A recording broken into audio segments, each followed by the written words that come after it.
사건의 이면을 들여다보고 깊이 있게 파헤쳐보는 시간입니다. 추적 20분 오늘도 두 분 나와 계십니다. 먼저 박지훈 변호사님. 네, 안녕하세요. 박지훈입니다. 그리고 한겨레 신문 김한 기자님. 안녕하세요. 네, 안녕하세요.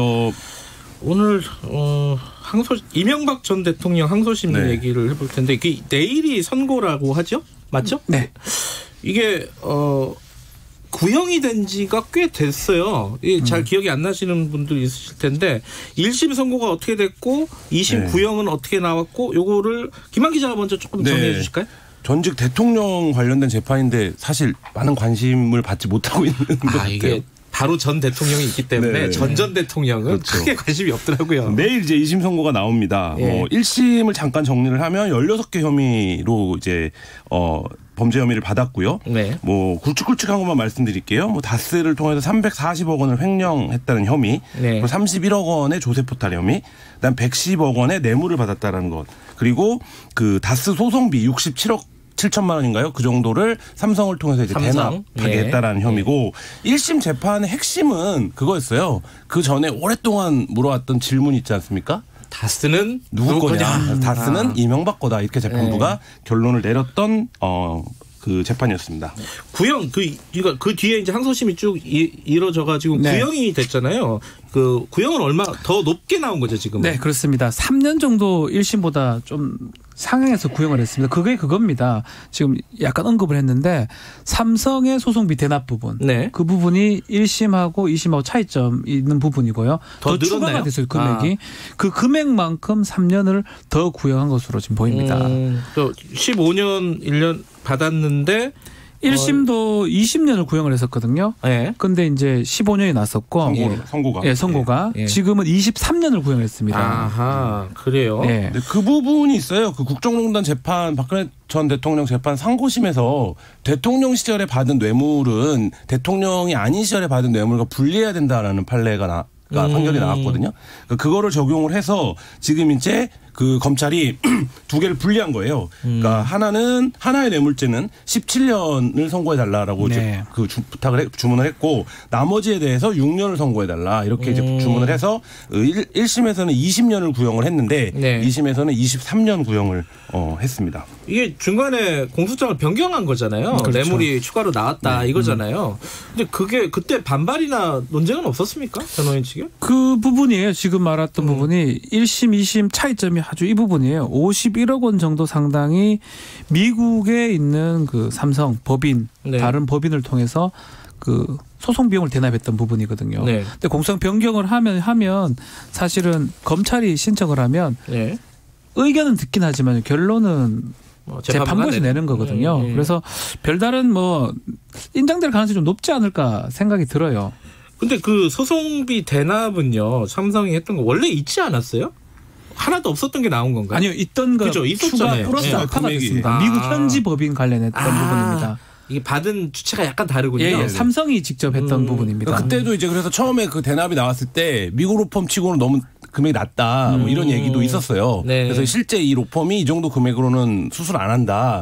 더 있는 게 아니냐 이런 게 있었는데 이제 재판 과정에서 금액이 이제 늘어나게 된 거죠. 이게 그러면은 예측이라고 보기는 뭐하고 이제 재판부가 어떻게 판단할 건지 변호사로서 생각하시기는 어떻습니까? 일단 우리 김한 기자 얘기를 했지만 1심에서도 마찬가지로 다스는 누구 것이냐 그 부분이에요. 1심에서는 넉넉히 증거를 봤을 때는 소유가 인정된다라고 하면서 그 뒤에 논리가 전개가 된 거거든요. 첫 번째 쟁점은 만약에 다스가 이명박 전 대통령이 아니다. 그럼 재판 완전 달라질 수가 있습니다. 그 부분이 첫 번째 쟁점이고 두 번째는 이번에 추가됐던 이 대납 부분 금액 50여억 원 이 부분을 인정하느냐. 이게 이번 항소심 판결 선고의 두 가지 큰 쟁점으로 보입니다. 근데 이게 보통 구형할 때 피고인이 그거 하잖아요. 최후 진술 이렇게 쭉 한마디 하는데 이번에도 뭔 말이 있었죠? 1심에서 유명한 말씀을 하셨죠. 본인이 부정부패와 정경유착을 가장 싫어한다. 하는 1심에서 있었습니다. 싫어할 수는 있죠. 2심의 최후 진술은 이제 검찰에 대한 비판을 많이 했습니다. 그래요? 검찰이 어떻게 이렇게 무고하게 만들 수 있는지 이번에 뼈저리게 절감했다 뭐 이런 얘기를 하면서 격정적인 팔동작도 하고 뭐 했다라는 보도가 나왔는데요. 그래요? 지금 이제 박준 변호사 말씀하신 것처럼 이명박 전 대통령과 변호인 측은 전체를 부인하고 있어요. 그러니까 다스가 우리 게 아니다라는 거고 이명박 대통령은 이 선고심 그 최후 진술에서 뭐라고 얘기했냐면 사법 역사상 이게 내 거가 아니라고 주장을 하는데 이거가 내 거라고 네 거라고 얘기하는 이런 재판이 있을 수가 있냐. 그러네요. 또 따지고 보니까. 뭐 이렇게까지 얘기를 했어요. 그래서 자기가 그때 10여 개 회사의 CEO를 맡고 있었는데 차명으로 회사를 설립할 이유가 없고 회사와의 관계에서도 그것은 불가능한 일이었다. 뭐 이렇게 이제 설명을 하면서 그 30년 전 소유권을 찾아주겠다면서 이제 검찰이 내용도 모르는 사람들을 불러서 짜맞춘 진술을 이끌어냈다. 그러니까 직접 증거가 없다라는 취지죠. 그러니까 진술을 통해서 이게 구성된 재판이다 이런 건데 그러니까 일단 이명박 전 대통령 측은 전면 부인을 하고 있고 1심 재판부는 증거가 넉넉히 인정된다라고 판단을 했기 때문에 그 부분에서 2심도 이제 그 판결을 하지 않을까 싶습니다. 결국은요. 다른 검찰이 다른 결론을 냈기 때문에 이런 일이 일어난 거거든요. 그렇죠. 이것도 따지고 보면 그러네요. 이전엔 아니라고 했다가 또 지금 와서 또 기다고 그러니까. 그러면 얘기를 하는 거겠죠. 피고인 이명박 전 대통령의 검찰 비판 내용이 상당 부분 수긍이 가는 내용인가요? 수긍 간다는 내용은 아니지만 그래서 검찰이 잘 해야 되는 거죠. 같은 사실 같은 기관에서 다른 결론을 10년 단위로 내는 거니까요. 근데 하나 복잡한 게 지금 실형을 살고 있다가 구속된 상태에 있다가 지금 보석으로 나와 있잖아요. 집에 있는 거죠 지금. 그럼 만약에 2심에서 판결이 났어요. 예를 들어 뭐 1심에서 15년 났으니까 뭐 그 언저리에서 판결이 나요. 그럼 보석이 자동적으로 취소되고 가는 겁니까? 이걸 다 설명을 좀 드려야 될 것 같아요. 이게 왜 밖에 나가 있느냐. 박근혜 전 대통령은 지금 안에 있는데. 아파서 나간 거 아니에요? 뭐 질문들을 계속 하는데 뭐 아픈 것도 있겠지만 가장 중요한 건 구속 기간의 문제입니다. 이 재판을 통틀어서 1년 정도를 3심까지 구속할 수가 있거든요. 구속법상에. 근데 2018년 3월 달에 구속이 되면서 2019년 3월까지 재판이 진행이 안 돼서 1심이 선고되기 전에 구속 기간이 다 만료가 돼 버린 겁니다. 막 그러다 보니까 1심 선고 직후죠. 만료가 되다 보니까 1년 될 때 구속 취소를 하기는 좀 그래서 그때 좀 재판부가 보석을 해준 거거든요. 구속 기간이 만료돼서 보내는 것보다는 보석을 하는 게 오히려 조건도 달 수도 있다라고 판단해서 다른 외부 접촉 못하게 하면서 보석을 단 건데 그 재판부하고 지금 2심 재판을 하고 있는 거예요. 같은 재판부가 지금 하고 있기 때문에 실형 난다고 해가지고 구속 기간이 1년은 벌써 넘어간 거고 대법원 확정될 때까지 시간이 지금 다 지난 거기 때문에 결국은 보석이 되기는 좀 어려울 것 같아요. 또 다른 사유가 없거나 아니면 전화라든지 다른 사람 접촉을 해가지고 뭐 보석 조건을 위배했다고 이런 게 있다면 모르겠지만 그게 없다면 같은 재판부이기 때문에 실형이 난다고 하더라도 보석인 사유는 그대로 유지가 될 것으로 보이고요. 재수감이라고 표현하겠습니다. 재수감은 대법원 판결 확정될 무렵쯤에 교도소로 직접 가는 상황이 되지 않을까 이렇게 보입니다. 정치적으로도 굉장히 큰 왜냐하면 지금 총선 앞에 다가오고 있는데 대통령을 또 그 재수감이든 뭐든 어쨌든 다시 구속되는 모양새잖아요. 전직 대통령이.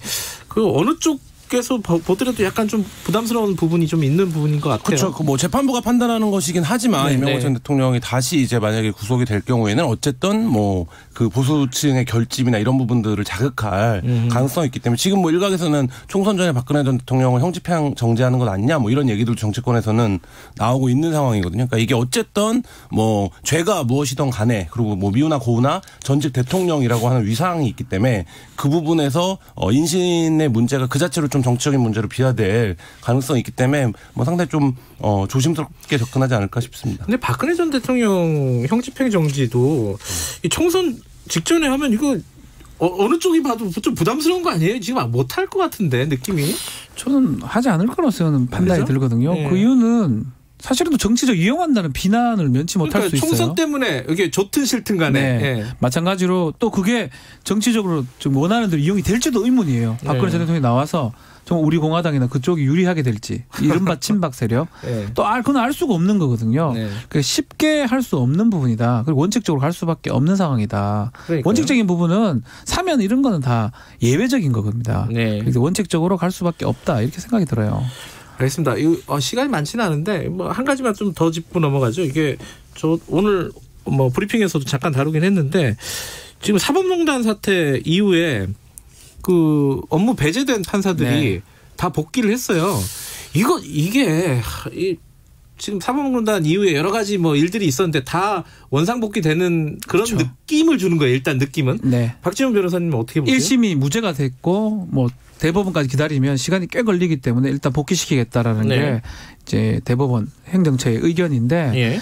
일단은 판결 이유를 보면서 제가 좀 느꼈던 거는요. 직권남용죄는 사실 쉽진 않아요. 근데 이런 내용이에요. 대부분 뭐 판결에 영향력을 끼쳤다 아니면 뭐 빼돌렸다 이런 내용으로 지금 여러 가지 재판을 받았던 뭐 부장 판사들 급인데 문제는 뭐냐면 위헌의 소진이 있지만 법률 위반은 아니다.